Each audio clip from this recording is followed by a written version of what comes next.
Γεια σου, είμαι η δική σου Mama Coach. Σήμερα εγκαινιάζουμε μαζί μια νέα εποχή επικοινωνίας. Το όνομα αυτής, podcast.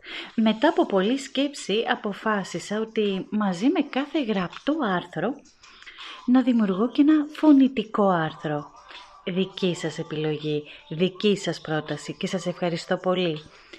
Έχεις την επιλογή πρώτον να ακούς κάθε μέρα ένα podcast σκέψης αφού αποφασίσεις ότι θα επενδύεις καθημερινά 3 μόλις λεπτά της ώρας.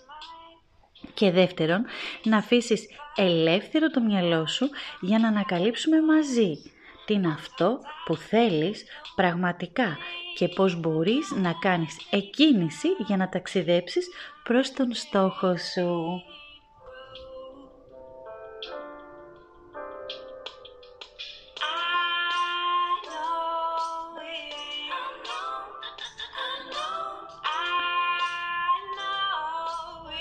Για εσένα που έρχεσαι σε επαφή μαζί μου πρώτη φορά, θέλω να σου συστηθώ.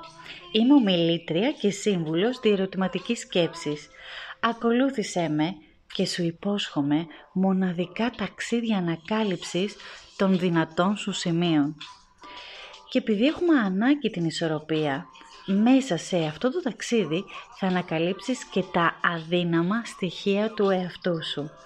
Άλλωστε, και τα δύο είναι εντελώς δικά σου και είναι ωφέλιμο να τα ανακαλύψεις και να τα αποδεχτείς. Και τότε όλα θα είναι αλλιώς.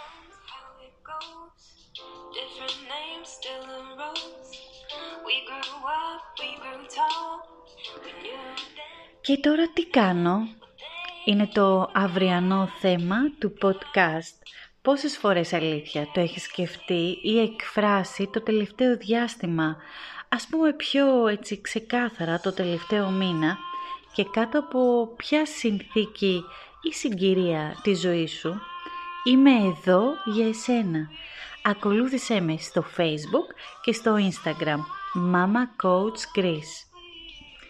Καλή μας αρχή λοιπόν, με όλη μου την αγάπη.